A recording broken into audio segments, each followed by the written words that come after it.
On a cold, unassuming Sunday in Yonkers, New York, a tragedy unfolds as a mother struggles to reach her best friend, her loving, free-spirited 27-year-old daughter. When she finally locates her, the grim reality of the situation sets in. As events take a turn for the worse, doctors work tirelessly to save her daughter's life, while detectives launch an investigation to uncover the truth. Friends and family are left grappling with confusion and concern over what transpired that early morning. What happens when love becomes fatal? This is a Fatal Attraction podcast with Love That Kills.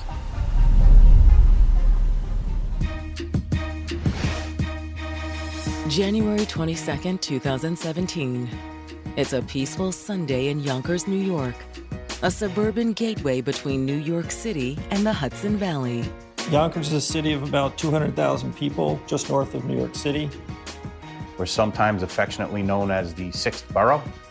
Yonkers area can be a little more urban. It's a melting pot, but it is genuinely a really nice place to live. However, this morning, Yonkers resident Leonida Perez Casado is up nervously pacing her apartment. She had woke up around 7 and noticed her daughter was at home. Hey, you reached Diana. Leave a message. Diana, it's your mother. Where are you? Mom's calling Diana, not getting her on the phone. Diana was 27. She was an adult, but this type of behavior was out of the norm for her. Her mother got very nervous. But Leonida feels a wave of relief wash over her when she sees Diana's car in the parking lot. She goes to the parking lot and she spots her daughter. She sees Diana hunched over and she thought, oh my God, look at this girl, I'm gonna kill her. I can't believe she fell asleep in the car. Diana?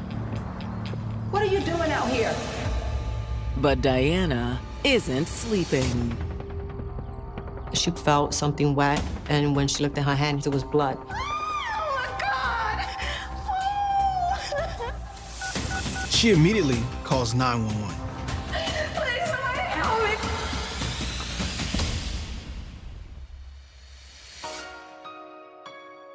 me! Diana Casado had always been the heart of her family. She was kind of like the glue, you know, the one that kept them all together. Diana's father, her mother, her brother, they all said she brightened up a room. But Diana had an especially strong bond with her mother. Her mother and her were very tight. She did everything with her, went to the salon, got their nails done, went to eat.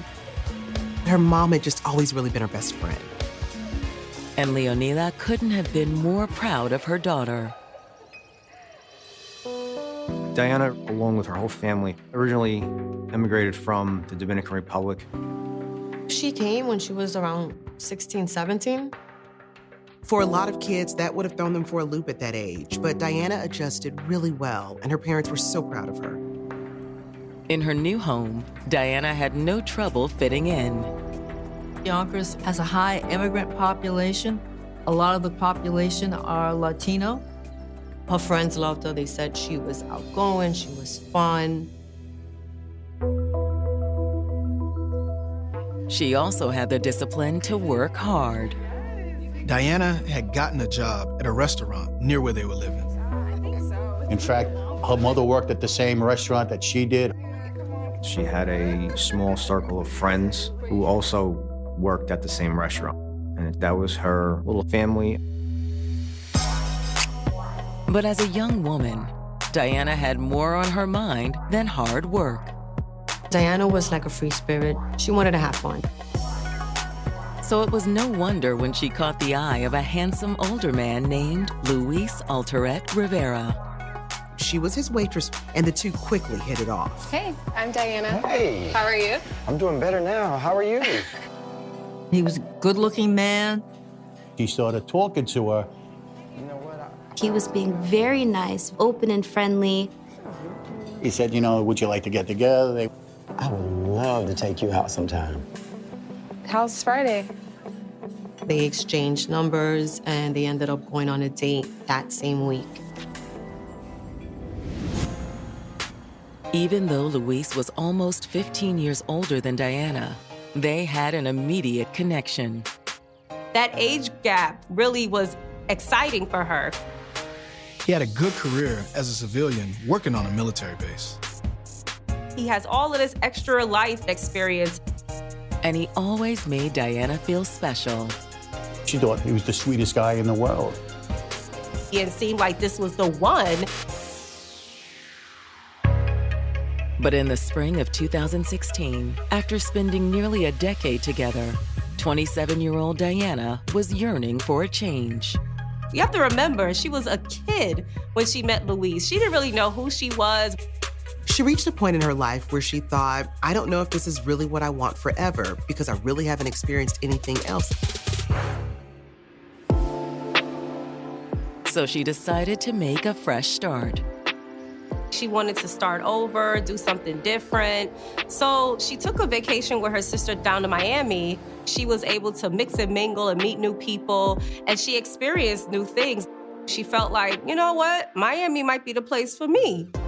Diana and Luis went their separate ways, and she was looking forward to this new life in Florida. But after only 6 months of living it up in Florida, Diana realized just how homesick she'd become. She missed her mom, she missed her dad, she missed her friends. So she came back to New York. She went right back to work in the same place. What are you doing out here? But now, just a few months after returning to New York, tragedy has struck. Diana Casado's mother discovered her in her car, bleeding. She subsequently calls 911. Over here! When first responders arrive on the scene, it's clear what happened to her. She had an apparent gunshot wound to the head. But she is still alive. She still had vital signs and was breathing. A tangled web of lies and deceit begins to unravel. Stay tuned to the Fatal Attraction Podcast.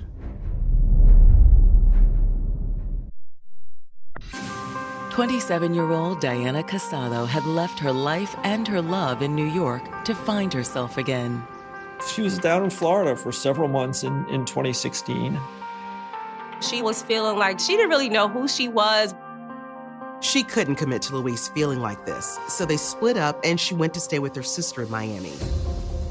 But it didn't take long for her homesickness to bring her back to Yonkers. She felt like the grass wasn't that much greener on the other side, so back to Yonkers it was. And she quickly reconnected with Luis. Her friends wondered if they would get back together. But now, Diana's future hangs in the balance. Let's get her out of here. Patrol officers arrived and confirmed that we had a female who was shot at the location. She still had vital signs and was breathing, despite a gunshot wound to the head. She was taken to the hospital down in New York City. While officers transport Diana's mother to the station to get her statement, detectives take their first look at the crime scene. Diana had been seated in the driver's seat of the vehicle. There was blood all over inside the car. We surmised that the suspect shot her as she was about to get out of the car because she was shot close range and the trajectory was downward. While detectives don't locate any weapons at the scene, they do find evidence to point to the type of gun that was used. There was a shell casing inside the vehicle. It was a .40 caliber. They also take note of what isn't in the vehicle. There was no pocketbook in the car. They couldn't find her cell phone. When you see that there's property missing, you start to lean towards it being a robbery. Hopeful that someone may have seen the shooter, police start going door to door. This was a highly populated area, and people were always coming and going. And it doesn't take them long to find a witness. One of the neighbors told us that they heard a gunshot. I was in bed when I heard a loud bang. She was absolutely sure it was 3:01 because when she heard the shot, she looked at the cable box and saw it was 3:01 a.m. She ran to the window to look, But she didn't see anything out of the ordinary, so she didn't call the police. Okay.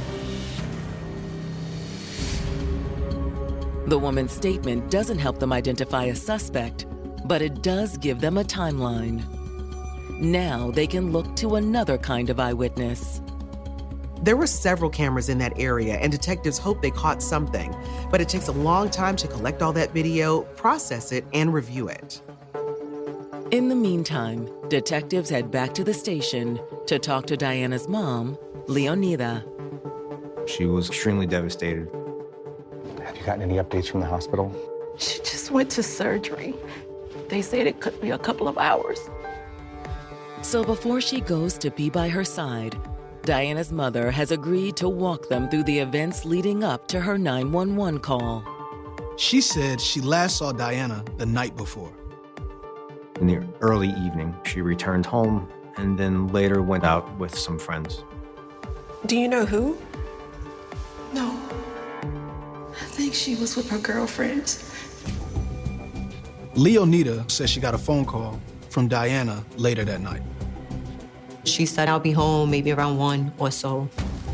After that, Diana's mother says she went to bed, expecting to see her daughter in the morning. But her mother wakes up and realizes she's not home. That's when she went looking for Diana and found her clinging to life.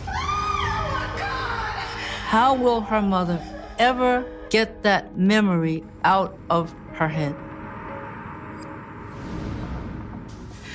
Can I go to my baby now? Before they let her go, detectives need a little more information on Diana's personal life. Was she seeing anyone? Nothing serious since she returned from Florida.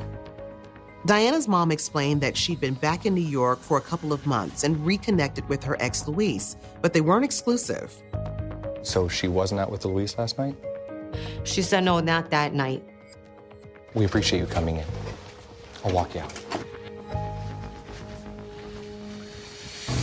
When Diana's father shows up at the station, he's just as shocked about what's happened. Diana's father and mother were separated. Now, so after Diana's mother found her, her brother showed up at the scene and then went back to her father's house and told her father. There wasn't much anyone could do at the hospital, so he come to the station to help them find out who did this. He was just trying to give us as much info as possible. I can't believe it. I just saw her yesterday. Could you tell us more about yesterday? He said she went over probably about 4:30 or 5 o'clock in the afternoon. He told them that her ex-boyfriend, Luis Altoret Rivera, was staying with him, so he was there too. So you're close with this young man? Of course, he's part of the family. Luis did things for me. He'd take him to a doctor's appointment, he cooked for him, he cleaned the house. And Diana didn't mind this friendship? She and Luis are still close. They kept the relationship very cordial. A lot of people thought they were going to get back together. But like Diana's mother, her father has no idea who would want to harm her. The dad assumed it was a stranger, the robbery. When detectives sit down with her ex, Luis, he agrees. They'd gotten his number from Diana's dad, and he was more than happy to come in. When she parked her car, it's very dangerous. I even gave her a mage, not to no go. This was looking more and more like a random crime, but law enforcement always wants to start with the victim's inner circle and then move out from there. Luis confirms to detectives that he and Diana were still on good terms. And you and Diana never had any problems? Never had a problem. No? Nothing physical, anything like that? Never. He was very polite, very cooperative and cordial. However, he does admit to being shocked by the way Diana ended their relationship. He thought she was going to stay with her sister for a week vacation in Florida. She told me she was going for 10 days, and she never came back. That was surprising too. It also raises a red flag for the detectives. Maybe he hadn't accepted their breakup.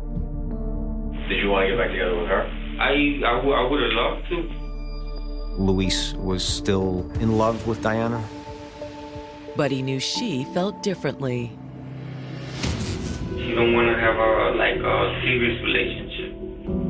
But we still have sex, but not like seriously, you know.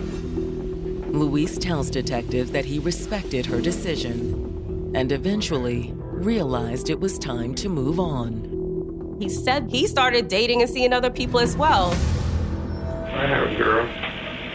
Not like wife, but like girl, friend.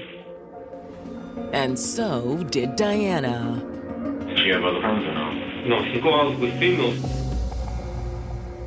Diana was exploring her sexuality. Diana was dating, and she met a woman, and she was in love. The first suspect that most police officers look at are an intimate partner. If she'd found out Diana was seeing Luis again, that could be a motive. What are you doing? What are you doing? Stay tuned as detectives dive deep into the mystery to uncover the truth of what happened to Diana Casado. This is the Fatal Attraction Podcast.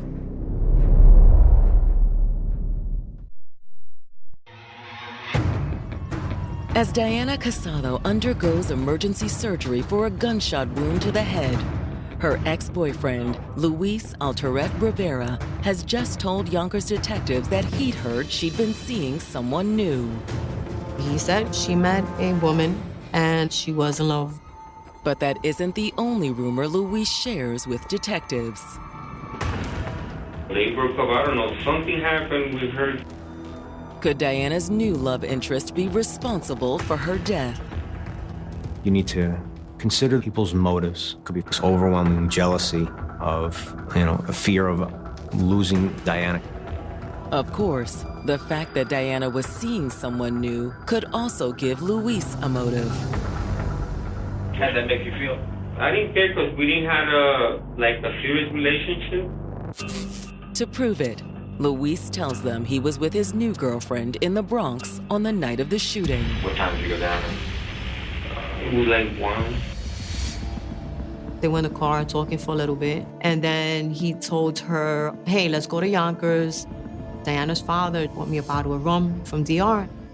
He then drove to the father's house, and then he brings her back down to the Bronx.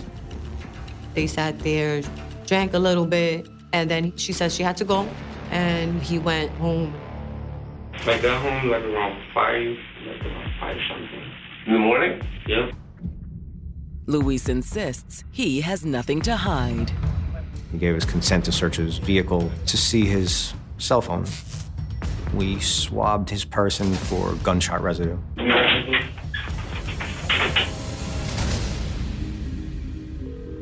And when the detectives follow up with his new girlfriend, she confirms everything he's told them. It's the girl from the Bronx. It was like, yeah, he was with me. He had nothing to do with this. It's a setback for the investigation. One that's made even worse when the detectives receive a call from the hospital. Diana was taken off of life support, and she passed.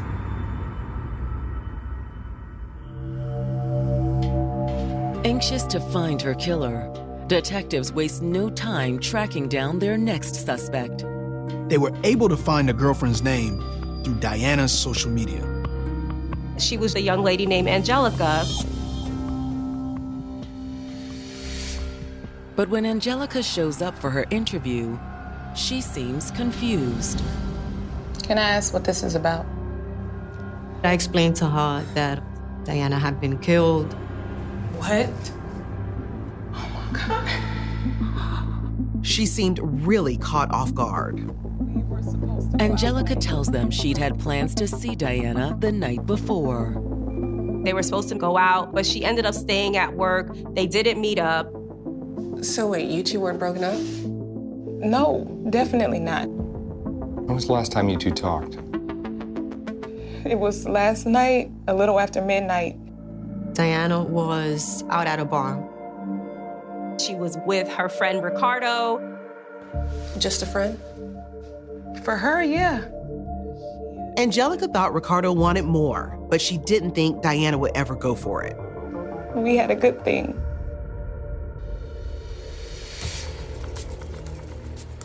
When detectives follow up with her supervisor, Angelica's alibi seems to check out. She's working, and it was a distance away. We knew it wasn't her. Ricardo White is now detectives' best lead. He was the last person seen with her.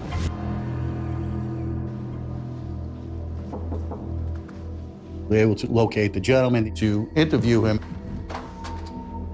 Ricardo White. Yeah. What's this about? He was completely shocked to hear what had occurred. Ricardo tells detectives that when he last saw Diana, she was very much alive.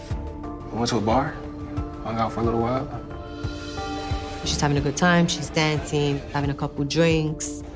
At about 2:30, he walked her out of the bar. She got into her car, she drove off. Ricardo claims he doesn't know where Diana went next. But is he telling the truth? And how would you describe your relationship with Diana? We're just friends. Were you looking for more than that? I mean, I want to say no, but she was with Angelica. To the detectives, he seems genuine. He was very helpful. He said, whatever you need from me, I will help. But I had nothing to do with this.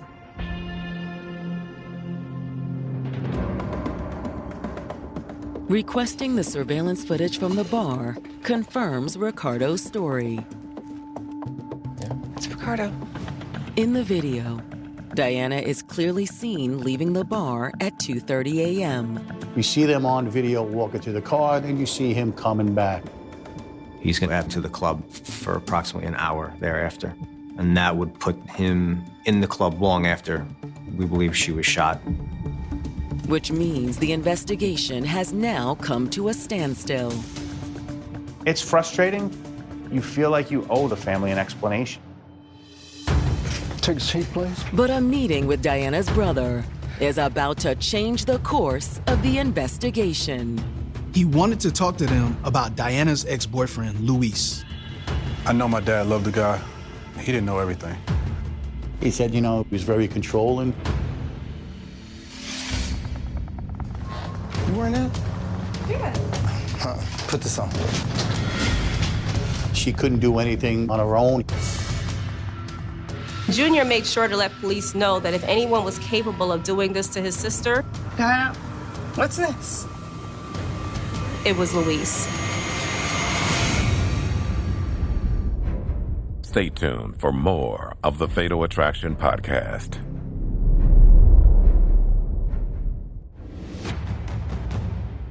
Less than 48 hours after Diana Casado was murdered, her brother Junior has just told Yonkers detectives that they should be looking at her ex-boyfriend, Luis Altaret Rivera. He saw him as someone who wants to be able to monitor Diana's every move. He said Luis controlled everything that Diana did. He controlled what she wore, what she could buy, where they would go. You wearing that? Yeah. Put this on. It's a classic sign of domestic violence. Put it on. He saw her as an object. She was property to him. He's got to be looked at for this crime. However, the facts suggest Luis couldn't have pulled the trigger. The gunshot residue testing they conducted on Luis came back negative. And they confirmed his alibi for the night that Diana was killed. I'll walk you out. At Junior's insistence, detectives decide to take a closer look at Luis. Junior didn't know all the ins and outs of the couple's relationship, but he said one of Diana's oldest friends, Camilla Rhodes, would know more. Called down to the station, Camilla seems just as convinced of Luis's guilt. What her brother told you, that isn't the half of it. She admits that when Diana first met Luis, she was desperately in love. The beginning of a relationship, everything's amazing. But she says the couple's age gap soon created a dangerous dynamic. Oftentimes what happens when you have an older partner in a relationship with someone significantly younger, there is grooming that happens with the younger individual. Luis molded her into the person that he wanted her to be, which was almost like his little puppet. And by the time they moved in together, Luis had full control over Diana's life. He didn't work. He made Diana cook, clean, everything. She paid the rent. He just lived off her and sucked her dry. And over the years, his controlling behavior became even more extreme. He would drop her off at work and watch, make sure she didn't speak to anybody. After her shift is over, 8 hours later, he would take her home. He was trying to dominate her every minute. I thought it was crazy, but I didn't want to step in the middle of their relationship until I saw the bruises. That's ridiculous, man. Wait. Diana, what's this? It's not a big deal. Camilla urged her friend to get help, but Diana was too afraid.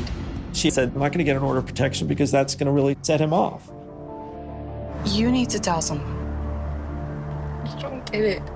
He'll hurt my family. He had threatened to do harm to Diana's mom, Diana's brother. Imagine the burden that she had to carry. However, Camilla says that after nearly a decade together, Diana began plotting her escape. She told Luisa she was going to stay with her sister for a week vacation. She intends to set up permanent residence. She was cleaning the slate and starting a new life down there. Unfortunately, Diana's fresh start wasn't what she bargained for. He soon follows her down there. Did he find her? No, but he was looking. He didn't know where she lived. He was trying to get the address, but she wouldn't give it to him. But he continued to call her. This guy just would not leave her alone. Convinced she'd never find peace in Florida, Diana eventually moved back home. He found her, and the same cycle continued. She was afraid to tell him no. They started seeing each other once in a while. It was to keep him happy, just so he didn't, react or harm her family. But Diana had refused to stop living her own life. She met a woman, and she was fond of her. It was overwhelmingly happy for her, like just being with this new person who made her feel good and didn't tear her down. She was ready to just embrace whatever came forward. But Camilla fears that Diana made a fatal mistake. She had a conversation with Louis 2 days before she was killed. She basically told him, it's over. I'm not going to be with you. I'm never going to be with you. I tried to stop her. I didn't think it was a good idea. She told Diana, you might be signing your own death sentence. It's over!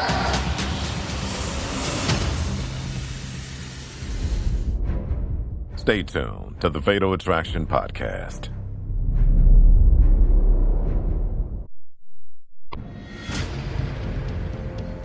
Yonkers police now know that nearly everything Diana Casado's ex-boyfriend, Luis Altoret Rivera, told them about their relationship was a lie. There was a big disparity in the way Luis described the relationship and how other people described it. It wasn't a good relationship. This guy is abusive. Which makes detectives wonder, did Luis kill Diana? Luis claimed to have been with another woman, and this other woman vouched for him. However, his phone records tell a different story. He told police he was with his new girlfriend from 1 a.m. to 5 a.m. on the night of the murder, but his phone showed he was still texting her at 3 a.m. If you've been sitting together in a car or anywhere else, why would you be texting? His alibi is not adding up. When detectives follow up with Luis's girlfriend a second time, she quickly cracks. She soon realized that we knew more than she thought. And at that point, she's like, no, you wasn't with me that early. He had told her to tell the police that they were together from roughly midnight till 5 a.m. when in truth he spent about an hour and a half with her, from about 3:30 to maybe 4:30, 5 o'clock in the morning. Detectives aren't surprised when she explains why she lied. She was afraid that she would end up like Diana Casado if she didn't say that he was with her. Even with Luis's alibi proven to be a lie, detectives have no hard evidence that he shot Diana. We needed a physical evidence. But they end up with something even better. A few days after the shooting, police finally received the results from their video cameras. I was in bed when I heard a loud bang. Our ear witness told us she heard a gunshot right at 3 o'clock. 2 minutes after that, we have Luis walking on video about 100 yards from the location. Further, we have him carrying on his back a purse. When he gets down the hill, there is a dumpster right around the corner. He dumped her pocketbook and its contents into the dumpster. He closes it and he walks down the block. It's the smoking gun detectives have been looking for. There was little doubt in anyone's mind that Luis was the suspect and the murderer. There's just one problem. He was no longer anywhere to be found. Days go by without any sign of Luis. His cell phone went completely dark. They couldn't find him. He was basically on the run. When police break the news to Diana's family, they're furious at Luis's betrayal. But no one is more shocked than her father. The father didn't know any of the stuff that was going on with Louis, his daughter. He didn't know how he was mistreating his daughter. Eventually, Yonkers police recruit the help of the FBI to track Luis down. They helped us with tracking his cell phone. He was all over the place. Connecticut, Florida. But by the time you get to that location, he's no longer there. He seemed to always be one step ahead. More than a year goes by without an arrest in Diana's case. Being patient is very difficult, especially when you know who your suspect is. Then finally, in March of 2018, they received new information on Luis's whereabouts. Ms. Benjamin. He went to Puerto Rico to his father's house. Once again, he's managed to slip away. But this time, he's left a sickening trail. We found out that there was actually a girlfriend in Puerto Rico who was murdered 13 months after Diana was. And he's a person of interest in that case. Her name was Ilia Milan Melendez. He got a phone call one day from his uncle that she was at a bar and she's drunk. He comes over to the bar and forcibly drags her from the bar, puts her in his car, and that's the last she's seen. She was found nearly decapitated in a shallow grave by a beach. I mean, this guy he's a psychopath. In the aftermath, Luis had disappeared again. How long can this go on? It became that much more important to not leave him free for any longer. Then, in February of 2019, investigators get the break they've been waiting for. We were able to get a new cell phone number for him. He's in Vancouver, Washington. We knew we had to move quickly. We got on a plane and went out there. It's time. Let's grab him.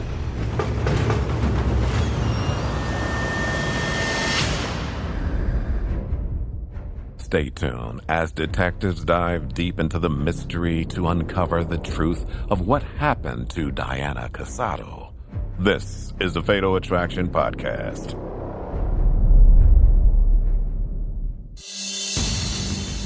Two years after the murder of Diana Casado, Yonkers homicide detectives have followed their suspect's trail across the country to Washington State. We found out where he was living.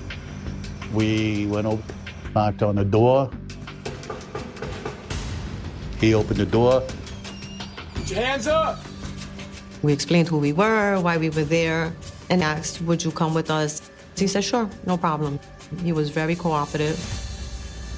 In an interrogation room, police present Luis with the evidence against him. He seems unfazed.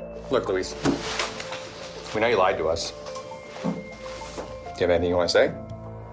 Even after putting holes in his story, Luis didn't concede to being untruthful about his timeline. I have no idea what you're talking about. But in the end, his denials don't matter. Let me see your hands. We had enough to go and charge him with the murder. Sit tight. They had made arrangements to have him extradited back to New York. For Diana's family, news of the arrest lifts a weight from their shoulders. It was very emotional for Detective Geis and I to be able to tell the family, hey, we got him. And on May 23, 2022, when Luis stands trial, the prosecution doesn't hold back. They said this crime was cold, calculated, and fueled by Luis's jealousy and his need to control Diana. She told Luis that she was in love with a woman and that was it. Like, she was done with him and she was gonna move on. That was the tipping point. He took that as a sign of disrespect, like, who do you think you are? So in the early morning hours of January 22, 2017, police believe Luis contacted Diana and asked her to meet him. She did agree to meet him. We have very good evidence that Diana picked up Luis around 2:45 in the morning. We have video of her car actually going towards the direction where he was living. And then it comes back. And it looks like there's two people in the car. And then we were able to follow her car on camera, and she parks it out in the parking lot shortly thereafter. All right, Luis, what is this about? Her guard was down. She was expecting a conversation, one of the many conversations that they had had before. But Luis was planning something else. They started arguing about their relationship. Diana, I love you. No, this isn't love. I can't keep doing this with you. When Luis realized it was finally over, he pulled out a gun. To show that he is still in control, he did something that ended it all. What are you doing? What are you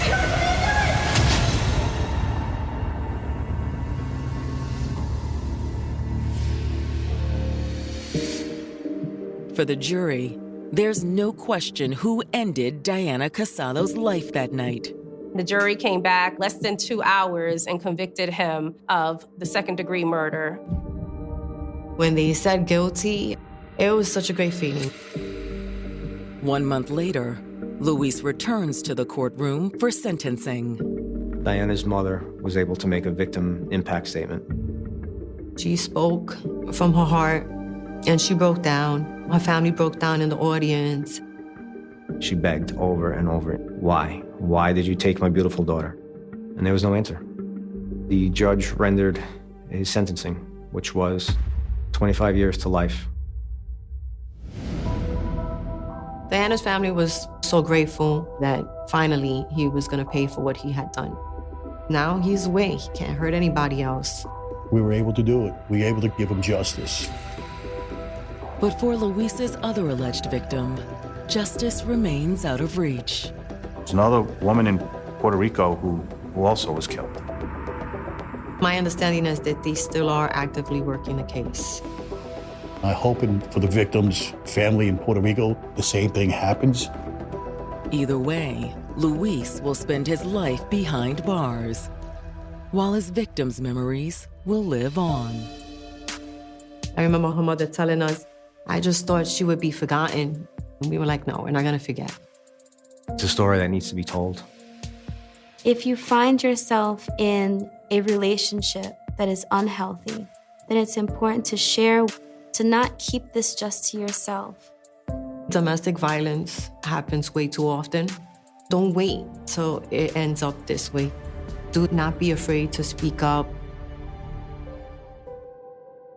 Love is often intertwined with various emotions and intricate complexities.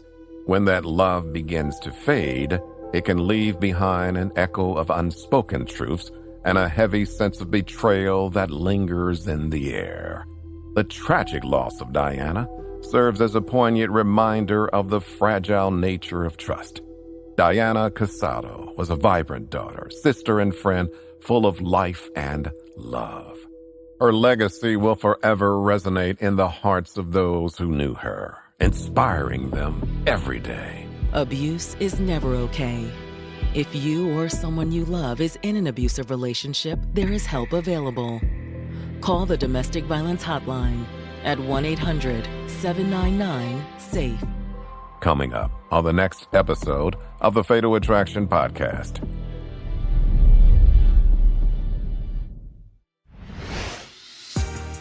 She was a hardworking young woman with big dreams for the future. She wanted to be a successful businesswoman. She was very ambitious. She was just full of life, full of potential. Until it all came to a sudden, shocking end. My nephew texted me, "Have you heard from my mom?" In Mobile, Alabama, a young, ambitious mother is filled with excitement and hope as she prepares to start anew in a new city. However, her dreams take a dark turn when her car is discovered abandoned. What could have happened on that day? And who is responsible for disrupting this promising life? Tune in to the next episode of the Fatal Attraction Podcast. We will see you in the next episode.